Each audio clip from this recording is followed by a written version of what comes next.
parabenizar a Igreja Presbiteriana de Vila Nova pelos seus 75 anos de bênçãos neste bairro. Eu comecei a frequentar a Presbiteriana na casa da Leolina. Lá tinha uma escola dominical à tarde. Eu era da cristã evangélica, mas eu ia para lá assistir a escola dominical. E assim eu continuei na igreja cristã evangélica, porque meus pais eram de lá. E lá eu fiquei toda a minha mocidade, casei, fiquei ali. Depois meus filhos saíram da igreja cristã evangélica, porque casaram, e o Eli e a Márcia e as minhas netas estavam aqui, e eu vim para cá. Mas amei, fui muito bem recebida pelas irmãs, pelos pastores, foi muito bom. Amei essa igreja, amo até hoje e quero continuar aqui até o dia que Deus permitir. Que Deus possa abençoar todos em nome de Jesus.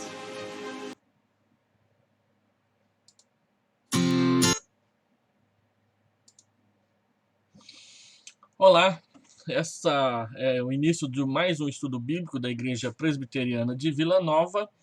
Nós estamos estudando o livro O Incomparável Cristo, do Dr. John Stott. Temos tido alguns problemas com o upload da internet aqui na minha casa. Isso tem atrapalhado as nossas transmissões acontecerem ao vivo. Mas tudo bem, vamos resolver isso para as próximas transmissões desse nosso estudo bíblico. Então, como eu havia dito, nós estamos estudando o livro O Incomparável Cristo, do Dr. John Stott, e hoje nós vamos ter a nossa aula de número 4, falando ainda sobre Jesus e as cartas de Paulo. São 3 estudos sobre Jesus e as cartas de Paulo. Hoje faremos o nosso segundo estudo. E vamos falar sobre as primeiras cartas de Paulo, 1ª e 2ª Tessalonicenses, e as principais cartas que Paulo escreveu, Romanos e 1ª e 2ª Coríntios.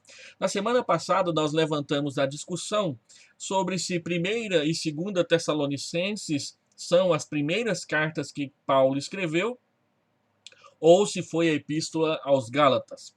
O Dr. John Stott levanta no seu livro a questão de que provavelmente foi Gálatas, porque essas cartas de Paulo, 1ª e 2ª Tessalonicenses, nem sequer tratam da questão da controvérsia em torno da circuncisão. Ou porque elas já tinham sido escritas antes da controvérsia acontecer, ou porque elas só foram escritas logo depois da controvérsia. Enquanto que Gálatas, ela foi escrita exatamente para tratar da questão da controvérsia que deu origem ao Concílio de Jerusalém, provavelmente no ano 50, e que está narrado no capítulo 15 do livro de Atos, escrito por Lucas. Paulo escreveu 13 epístolas. Por volta de 48, 49, escreveu Gálatas. Por volta de 50, 52, escreveu 1ª e 2ª Tessalonicenses. Por volta de 53 até 57, durante a 3ª viagem missionária, escreveu suas principais cartas, Romanos, 1ª e 2ª Coríntios. Entre 60 e 62, escreveu as cartas da prisão, Colossenses, Filemão, Efésios e Filipenses. E já no final do seu ministério, depois de 62 até 67, a data máxima para a morte de Paulo foi 68. Ele escreve, então, durante a sua libertação e a segunda prisão, as chamadas cartas pastorais, 1ª e 2ª Timóteo e Tito. Nós tratamos semana passada de Gálatas. Hoje eu quero tratar, então, de Tessalonicenses, Romanos e Coríntios. Guarda esse gráfico aí na sua cabeça, copia em algum lugar. Se você quiser o esboço ou o PowerPoint dessa nossa aula, basta pedir aí nos comentários que nós daremos um jeito, deixando o seu contato, é claro, daremos um jeito de enviar para você sem qualquer custo num PDF. Muito bem, 1ª e 2ª Tessalonicenses nos apresentam na ótica do evangelho pregado por Paulo, a Jesus Cristo, o juiz que virá. Lembra que nós estamos falando do incomparável Cristo? Como o Novo Testamento nos apresenta o Senhor Jesus? Paulo, então, aqui nessas duas cartas, falam de Jesus Cristo, o juiz que virá. A igreja de Tessalônica foi fundada na segunda viagem missionária de Paulo, e as cartas foram enviadas à igreja por volta de 6 meses após a sua fundação. Quem já leu 1 Tessalonicenses observa a alegria de Paulo em falar do rápido progresso daquela igreja, que após 6 meses de fundação já havia se tornado modelo para as demais igrejas da Ásia Menor, da Macedônia e também da Acaia. Observe que quando Paulo escreve essas cartas, ele escreve a uma igreja, e ele escreve a uma igreja que é jovem e inexperiente. E ele tem pelo menos 3 propósitos ao escrever essas cartas para aquela igreja jovem e inexperiente, mas que já vem se despontando como modelo para as demais igrejas do Senhor Jesus Cristo no Novo Testamento. Paulo escreve, então, primeiro com o propósito de explicar o motivo da sua saída rápida da cidade. Os irmãos se lembram que, ao pregar o evangelho em Tessalônica, Atos 16 e 17, Paulo teve de sair rapidamente por causa da perseguição que veio sobre ele da parte dos judeus. E ele explica essa questão à igreja nessas cartas. Também, em segundo lugar, ele dá orientações para a vida cristã, e ele tem em vista pelo menos 3 grupos na igreja: aqueles que andavam ociosos, aqueles que estavam desanimados e os fracos. Você percebe Paulo mencionando esses grupos no capítulo 5, versículo 14. Observe comigo esse versículo de 1 Tessalonicenses, capítulo 5, verso 14. Paulo chama a atenção da igreja para que faça o seguinte: exortamo-vos também, irmãos, a que admoesteis os insubmissos, os ociosos, consoleis os desanimados, ampareis os fracos e sejais pacientes, longânimos para com todos. Chame a atenção dos ociosos, dos insubmissos, consolem os desanimados, amparem os fracos, mas façam isso com paciência e não de forma desajeitada e apressada. Paulo quer dar ensinamento para essas pessoas. Os ociosos eram aqueles que achavam que, uma vez que a ressurreição de Cristo, a volta de Cristo seria rápida, então eles não precisavam mais trabalhar e deveriam viver às custas de outros irmãos na igreja. Os desanimados eram aqueles que estavam tendo dificuldade em enfrentar a perseguição e as privações que passavam por se tornarem cristãos, que não era uma religião aceita no Império Romano. Então eles ficavam desanimados, e Paulo vai escrever sobre a volta de Cristo para consolá-los e fortalecê-los, bem como aqueles que eram fracos na fé porque não conheciam a fé apropriadamente. E o terceiro objetivo de Paulo ao escrever as cartas aos Tessalonicenses era falar, então, exatamente e especificamente sobre a vinda de Cristo para salvar e julgar, trazendo esperança para os cristãos e juízo para aqueles que andavam desordenadamente. Paulo menciona a vinda de Cristo no capítulo 1 em 2 momentos. Você pode conferir aí comigo. 1 Tessalonicenses, capítulo 1, versículo 3 e o versículo 10, recordando-nos diante do nosso Deus e Pai da operosidade da vossa fé, da abnegação do vosso amor e da firmeza da vossa esperança em nosso Senhor Jesus Cristo. Uma esperança firme ao lado de uma fé operosa e de um amor que era consagrado, que era dedicado e que era sacrificial.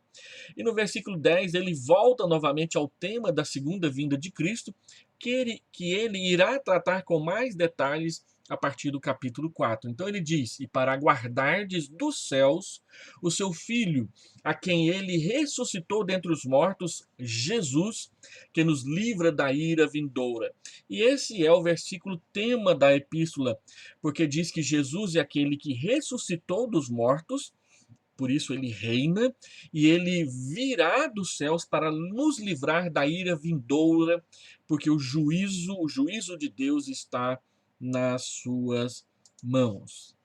Continuando então aqui no nosso estudo, depois de ver os propósitos de Paulo ao escrever as duas cartas, nós precisamos observar 4 passagens importantes, que são passagens escatológicas que tratam da segunda vinda de Jesus e que são principais.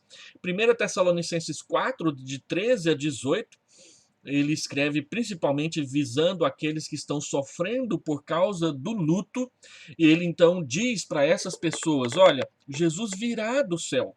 Os cristãos mortos serão os primeiros a ressuscitar.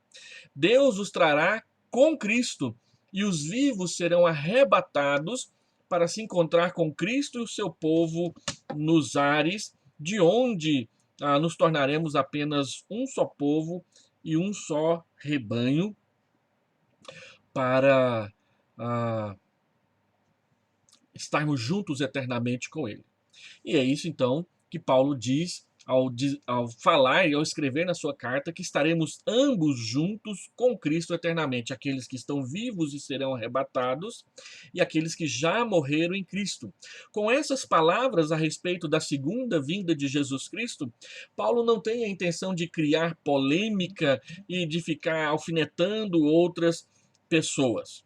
Ele quer consolar pessoas que estão sofrendo por causa do luto. E isso nos traz uma aplicação muito importante para esse tempo de pandemia que nós estamos vivendo, em que várias famílias estão sofrendo em função do luto por causa do Covid, mas também por causa de outras enfermidades que a pandemia está escondendo dos olhos da publicidade. O fato é que o luto sempre traz sofrimento e dor, e é a mensagem e a promessa da segunda vinda do Senhor Jesus Cristo que nos consola para que possamos enfrentar o luto com equilíbrio, com lucidez, com sensatez, com esperança e segurança na nossa fé. Para aqueles que sofrem com luto, é preciso dizer-lhes: Jesus virá do céu, vocês verão.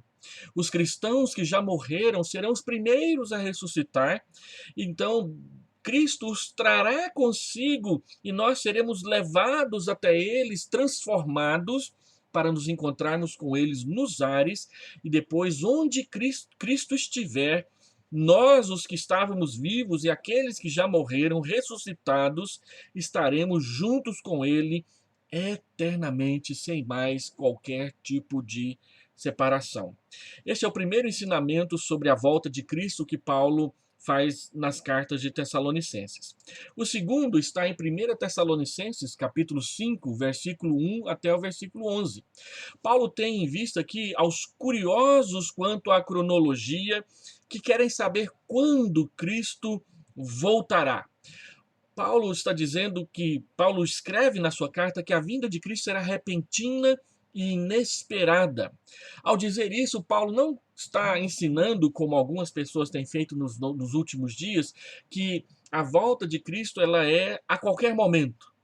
Não, há vários ensinamentos do Novo Testamento, em Mateus, aqui em Tessalonicenses e Apocalipse, que mostram que algumas coisas precisam se cumprir antes da volta de Cristo, mas mesmo assim, mesmo acompanhando os sinais dos tempos e os cumprimentos proféticos e escatológicos, nenhum de nós sabe e tem o poder de definir com clareza e com exatidão o momento exato em que o Senhor Jesus Cristo voltará.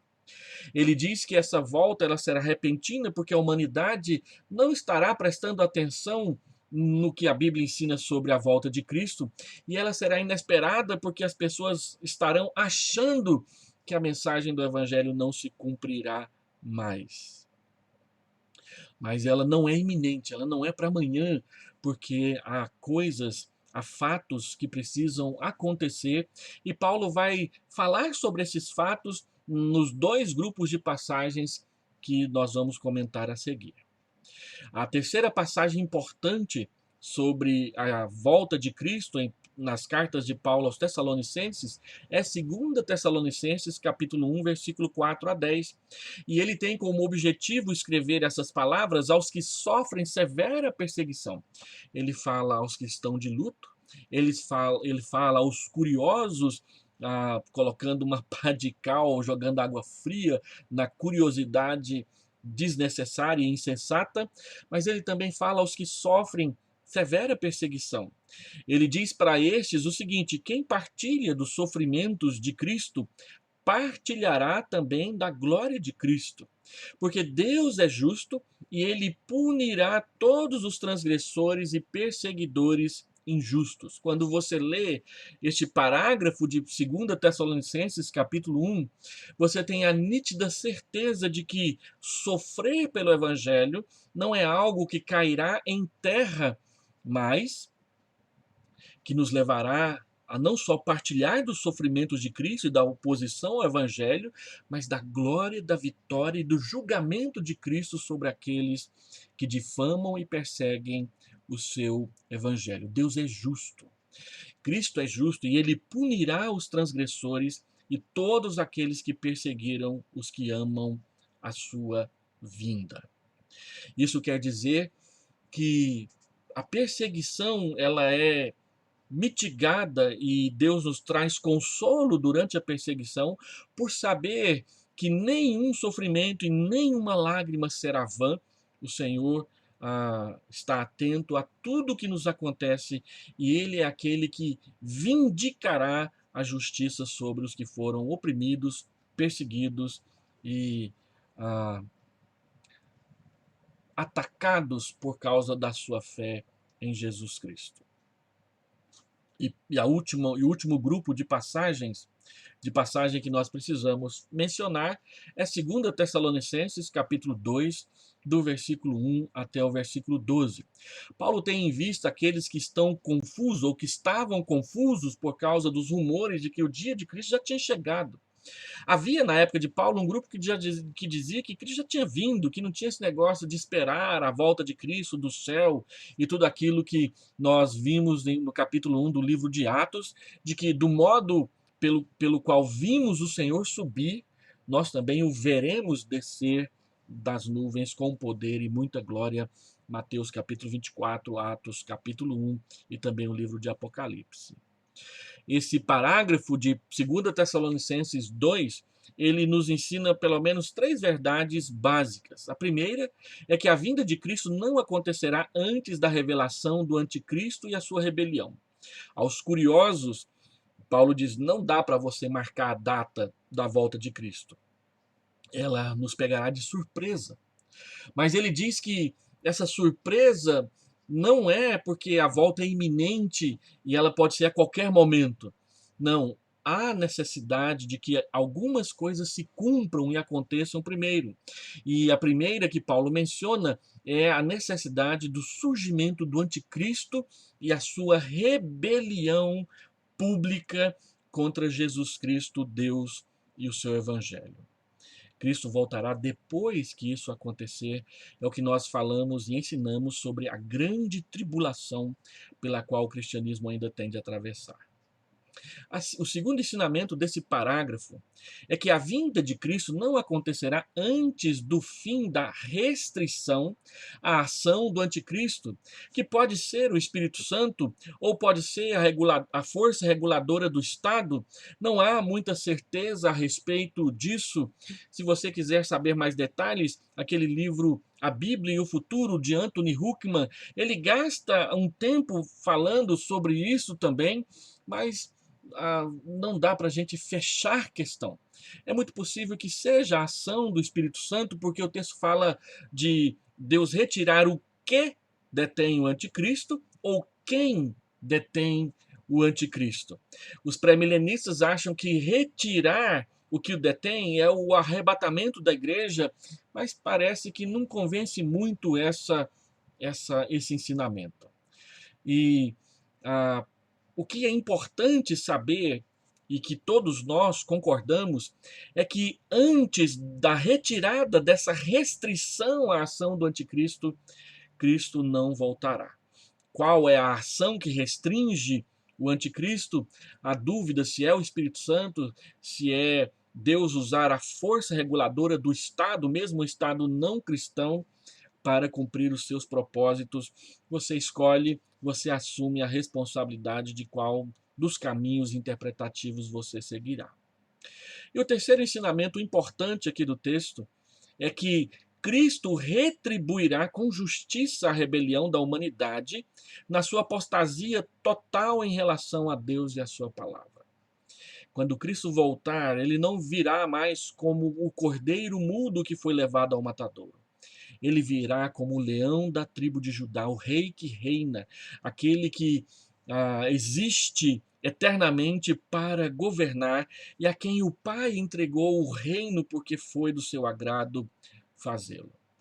Ele retribuirá com a sua justiça todos aqueles que se rebelaram contra ele e a sua palavra. Isso deve causar no coração dos homens temor ao decidirem se opor a Jesus e ao seu evangelho. Não é a igreja quem vai, por meio das armas, castigar as pessoas. A palavra de Deus diz que Cristo castigará os impenitentes e os rebeldes com a força da sua palavra, no livro de Apocalipse. Então, as cartas de Tessalonicenses são importantes porque nos apresentam Cristo governando como Senhor, e ele é o Senhor que governa, mas ele também será o Senhor que julgará toda a humanidade quando aqui voltar.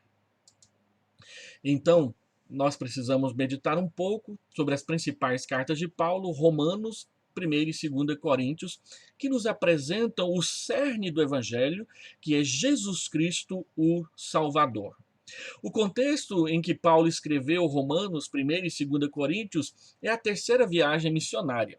Ele passou 2 anos em Corinto e ficou 3 anos em Éfeso, o que nos dá, então, pela soma, 5 anos sem viagens, o que possibilitou a escrita dessas 3 cartas principais, que são cartas mais pensadas, mais bem elaboradas, e como diz Paulo em Romanos, onde ele mostra todo o seu discernimento a respeito do Evangelho. E ele escreve essas 3 cartas para atender necessidades específicas de cada igreja. Aos romanos, ele tem um objetivo triplo de preparar a igreja para ser o seu novo quartel-general, porque ele deseja passar adiante e ir pregar o evangelho na Espanha, além das fronteiras do Império Romano. Ele também deseja conhecer a igreja de Roma, porque não foi ele quem a fundou, e ele não a conhece até então. E ele quer explicar como ele compreende o evangelho da graça e da justificação pela fé, uma vez que de cidade em cidade, principalmente judeus vinham acusando Paulo de ser um anomista, alguém que não crê na lei.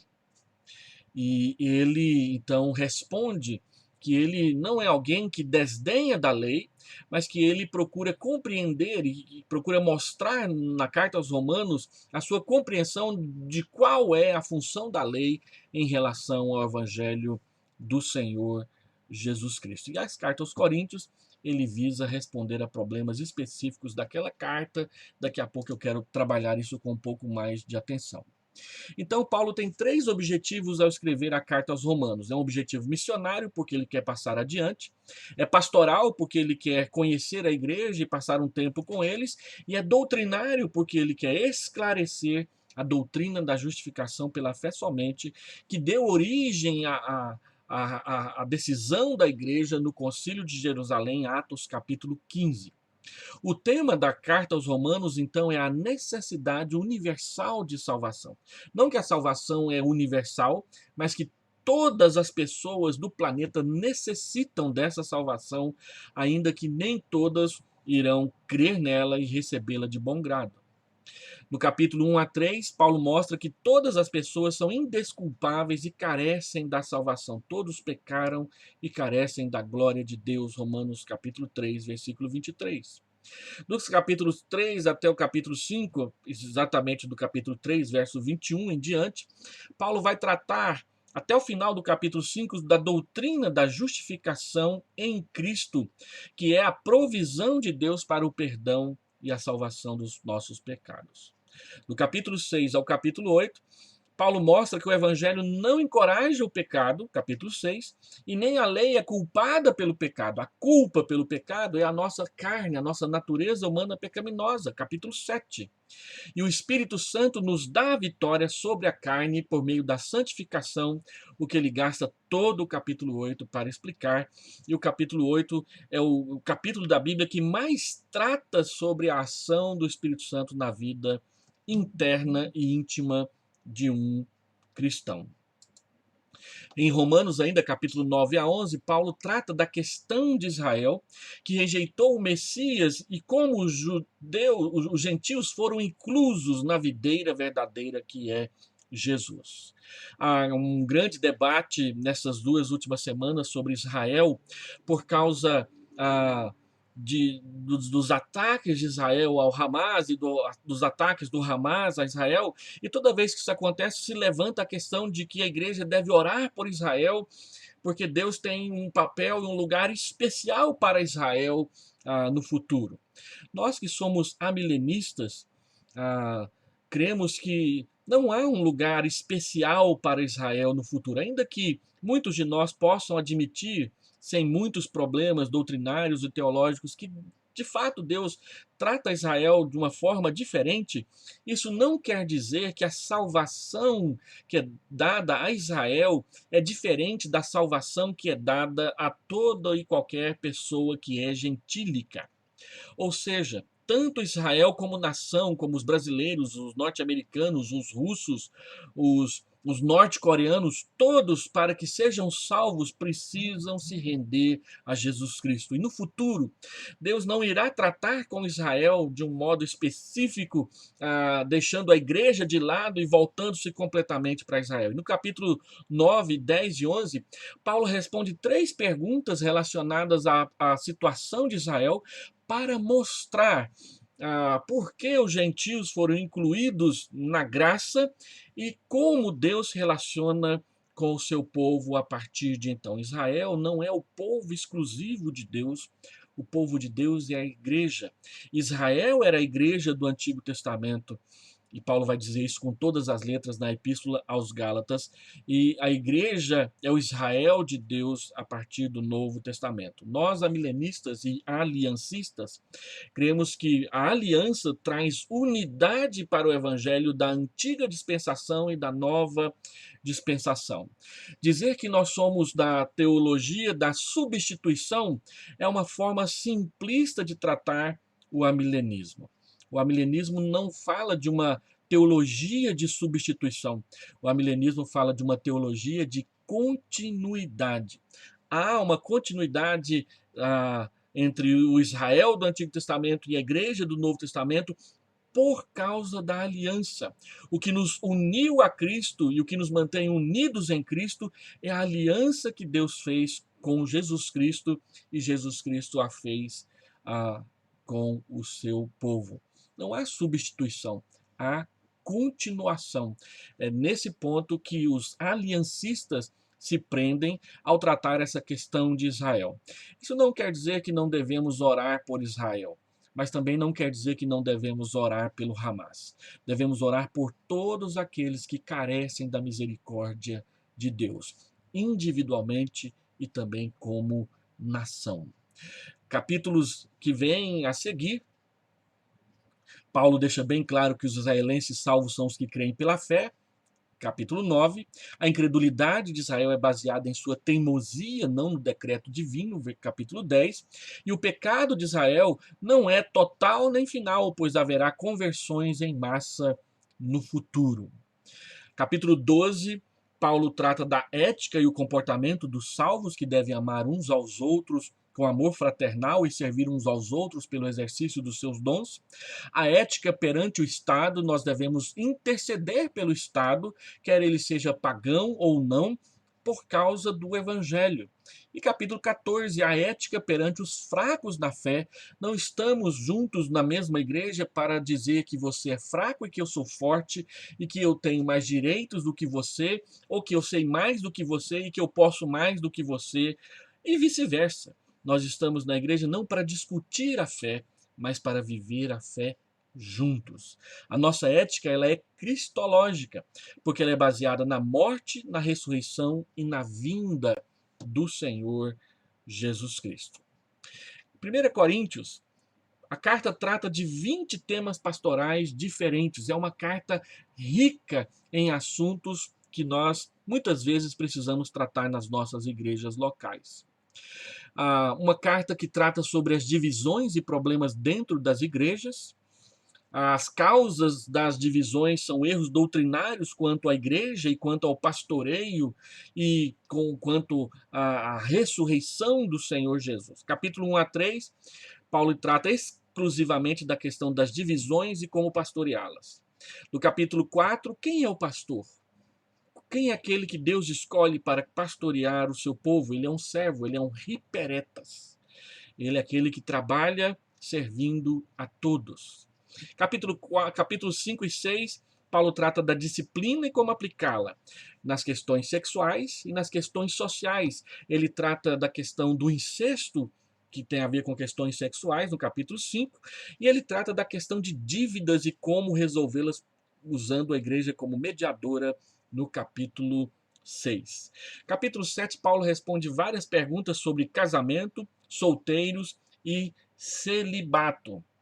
Alguns incluem também a questão dos divorciados sendo colocados no grupo dos agamoi, aqueles que não estão casados, que é como a nossa Bíblia traduz por solteiros, mas agamoi, na visão de alguns estudiosos, pode incluir também divorciados, mas isso não quer dizer que a Bíblia avaliza o divórcio, mas que aqueles que estão nessa situação precisam se adequar aos ensinos sobre a sexualidade daqueles que entregaram suas vidas a Jesus Cristo. Capítulo 8 e capítulo 9, Paulo trata da liberdade cristã, fala de direitos e também de renúncia a esses direitos por amor ao Evangelho.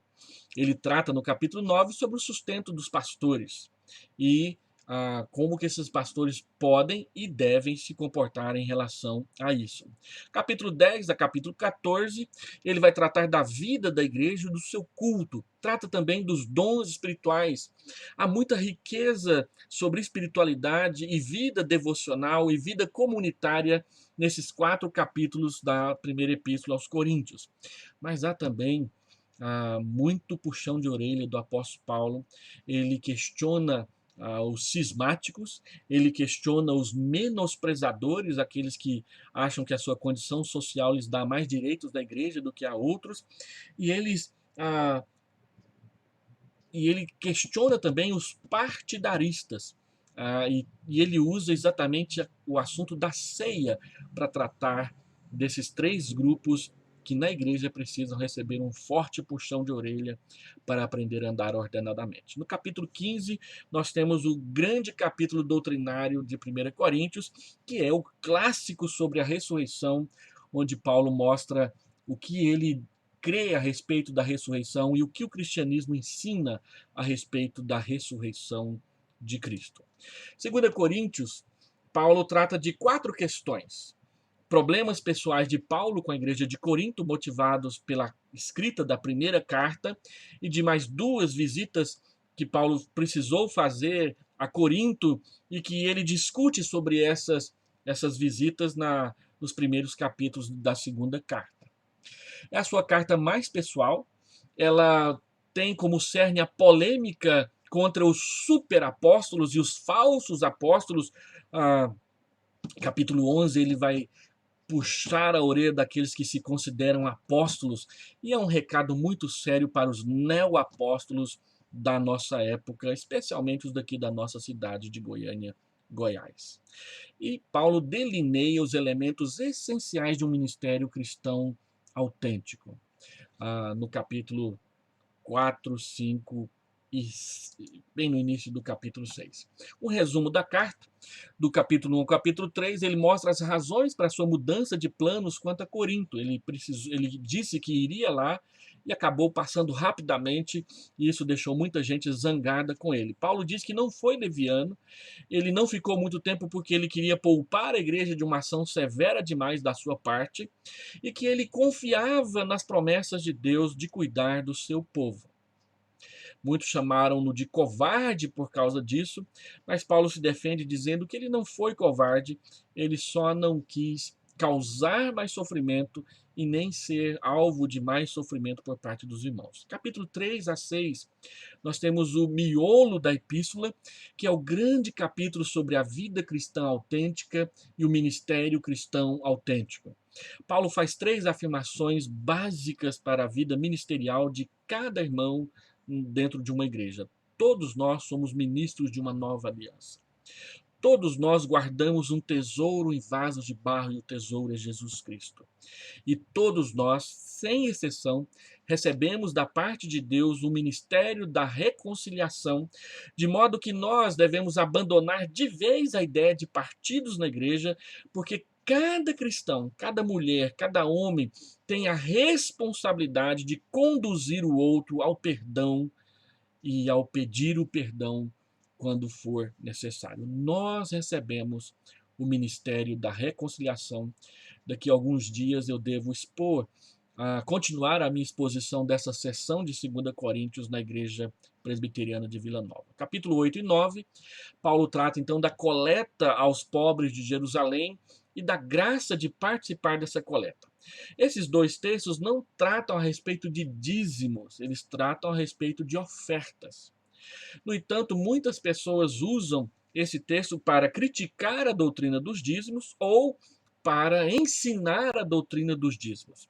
É preciso fazer essa diferenciação para que nós não venhamos a manipular o texto a favor da doutrina do dízimo, como é praticado em muitas igrejas contemporâneas, e nem para criticar a doutrina do dízimo, como muitas pessoas também fazem em outras igrejas contemporâneas.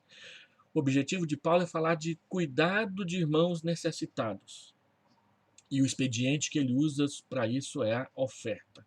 E por que nós ofertamos? Nós ofertamos porque conhecemos aquele que se entregou por nós, 2 Coríntios capítulo 8, versículo 9, que sendo rico, se fez pobre por amor de nós e agora está enriquecendo a muitos, não financeiramente como querem alguns, mas graciosamente, como é a ênfase do texto, porque a palavra graça aparece mais de 8 vezes no capítulo 8, capítulo 9 e capítulo 10 de 2 Coríntios. Capítulo 10 a 12, ele faz uma defesa a favor do ministério contra os falsos apóstolos e é digno de nós lermos esse texto com mais atenção. Deixa eu terminar esse estudo fazendo algumas aplicações. A primeira delas é a certeza bíblica de que Paulo fala aqui no texto de que Cristo virá outra vez e nós devemos viver em esperança. Porque Cristo prometeu voltar, ele é incomparável para nós. Ele é aquele Senhor, ele é aquele pastor que cuida das suas ovelhas e não as abandona. Ele preparou e está preparando lugar para nós na sua casa. Creia e espere Jesus. Vigie e ame Jesus. Segundo, Romanos é a explicação mais completa da salvação em todo o Novo Testamento.